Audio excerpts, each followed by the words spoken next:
What's going on YouTube? Toxin here with another video for you today, and now we're going to be talking about my personal PC Engine slash TurboGrafx 16 collection. Also got some CDs here for you, but before we get into the video, make sure you like, subscribe, hit that notification bell, become a member, all that good YouTube stuff. So let's talk about my collection. I've started collecting PC Engine TurboGrafx 16 right around the time that I got the pocket adapters for the Analog Pocket. Now, I love my Analog Pocket. It's one of my favorite portable systems of all times. I eventually got myself the Analog Turbo Duo, which is not that great, but it is fun. I do enjoy it because of the CD aspect of it. It helps me collect more CDs. Anyway, for PC Engine, I got most of these in Tokyo, like I said. Some of them in Tokyo, some of them in Kyoto. But let's go through it, okay? So, number one, here's going to be my favorite Splatterhouse. Now, if you haven't played Splatterhouse, this is a fantastic game by Konami or Namco. Well, in Japan they call it Namcot. Very, very fun action game. Now, this one, the graphics are similar to the arcade, so it's a really good port over to the TurboGrafx. What I like about the Japanese version is that there was virtually no censorship. When this game got to the US on the TurboGrafx 16, they removed a lot of the stuff out of this game, like the crosses, some of the religious things, completely taken out of the game.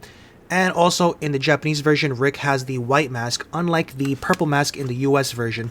Not really sure why they changed the mask. I guess they didn't want to have it too similar to Friday the 13th and get sued. But it is what it is, so highly recommend that one. By the way, that game is very, very expensive. If you're going to collect it, get it in Japan. Even in Japan, it's going to cost you a lot of money. It's going to be easily somewhere around $100. But, I mean, if you try to get it locally, you're going to be paying more than that. And it's the same game.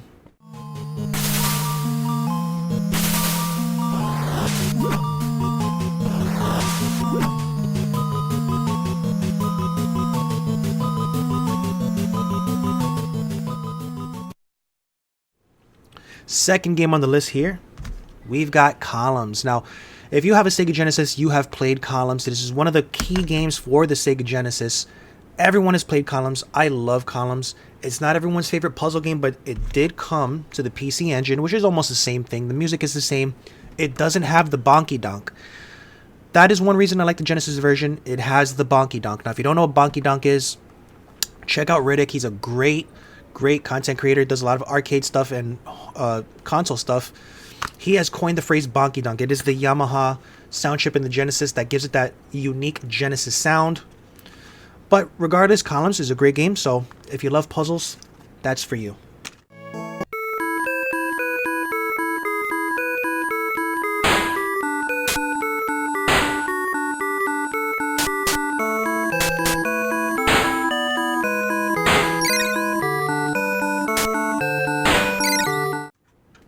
Now here we got the trifecta here of games, the trilogy, and you have to have this, okay?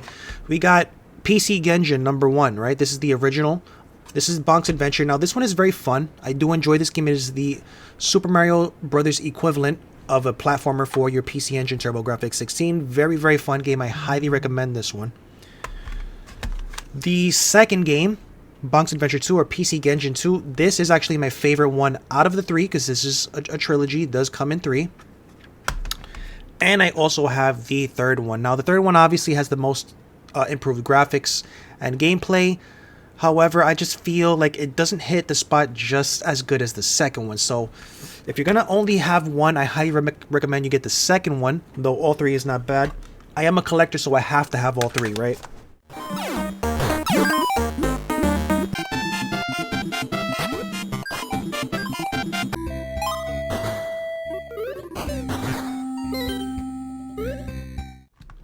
Next one on the list is Kato-chan to Ken-chan, right? Kato and Ken. This is a very, very fun platformer, early release title for the PC Engine. This was changed over to, what was it changed over to in the US? JJ and Jeff, that's what it was. It was changed over to JJ and Jeff. It was changed over, and very, very fun platforming game. This was based off of 2 actors in a TV show called Kato and Chen. They had their own TV show in Japan. They were comedians. There's a lot of lore and a lot of history behind the 2. Highly recommend this game. Now, it is fun.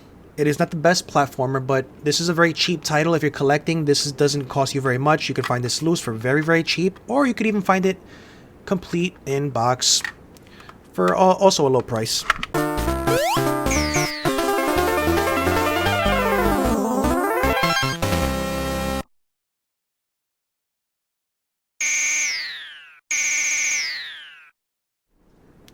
R-Type 2. Now, this game is extremely difficult. I cannot pass the first level. I haven't played the other R-Types, but this one, I could pop this in and maybe 5-10 minutes, I just give up.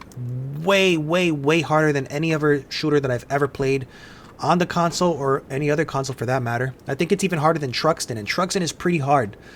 R-Type 2 is not for the weak of heart.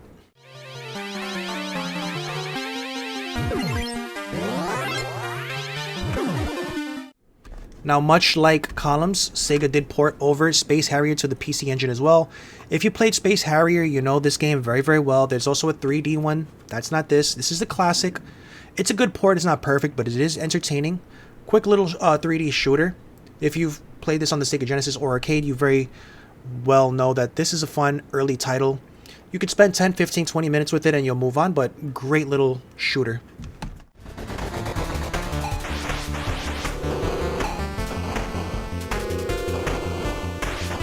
Now, what would be the TurboGrafx 16 or PC Engine without the Legendary Axe? Legendary Axe is a very fun game. There are two in the series. The second one is not very good, my personal opinion. I love the first one. Iconic theme song in the beginning of the game. If you've never heard it, you probably heard it. This is the soundtrack that Pixel Cherry Ninja uses in his intros. Gotta play Legendary Axe. Love this game.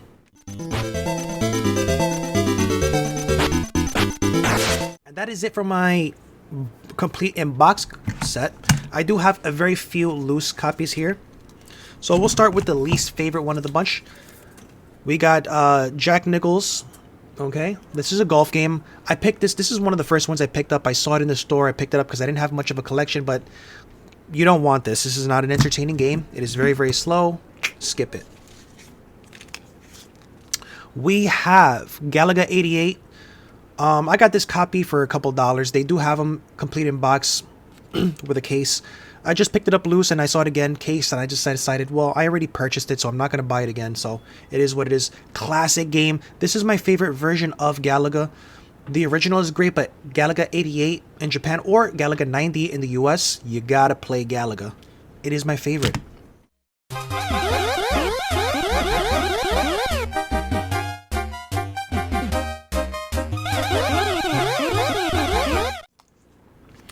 And this is my only American PC TurboGrafx 16 cart. And that is, I'm not sure if you could see it with the case on, but we'll take it out. Blazing Lasers. This is actually an English copy. The only one that I have. Everything else is PC Engine. Blazing Lasers is a phenomenal shooter. You have to get this one, okay? This is a vertical shooter. You're going up. You're not going horizontally.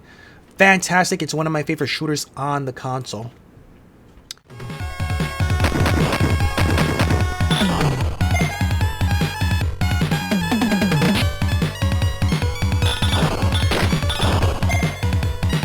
Now let's get into some of the CDs, okay? So I do have the CD unit as well. And for the time being, I only have 2 official copies. We got, this is, now don't get confused. Now this is not your traditional Bomberman. This is the Bomberman puzzle game. Very much like Puyo Pop or Tetris. You get pieces. There is a story mode where you do play along through and you beat the bosses and you get to the end. I haven't beat it because, you know, these puzzle games get extremely difficult.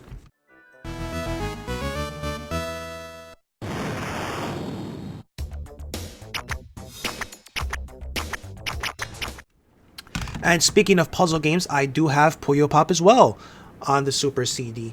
This is a very common game. If you've played this in North America, it is most commonly referred to as Dr. Robotnik's Mean Bean Machine or Kirby's Avalanche, but this is the original. Puyo Pop is the original game.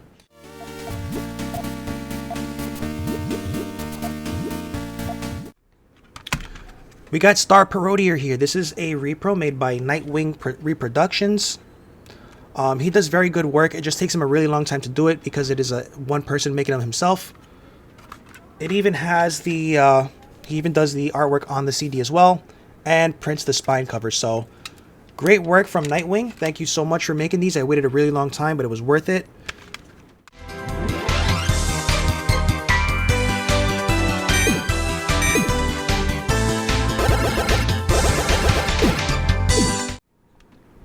This is a must-have. Again, he's got the artwork here. He's got the spine. Very, very good game. If you don't have this, get it. Get a repro. You can burn it, or you can even get the image and play it. I think it runs better on the CD. I've tried using the ROM image, and it didn't play very well.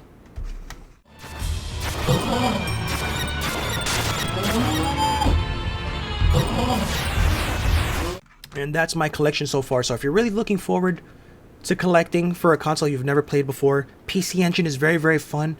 The Japanese games are very, very cheap. There are expensive ones, but even those are not too expensive. And I don't regret buying this console. I've never grew up with PC Engine or TurboGrafx 16, but I'm growing up with it now in my mid-30s, okay? You're never too old to start collecting. You don't have to have nostalgia from your childhood. Make some memories as an adult. Do something new. Start a new collection. It's always fun to start a new collection. Anyway, guys, thanks for watching. I hope you enjoyed that. We'll catch you on the next one. Make sure you like, subscribe, and share for more content. We'll catch you later. Peace.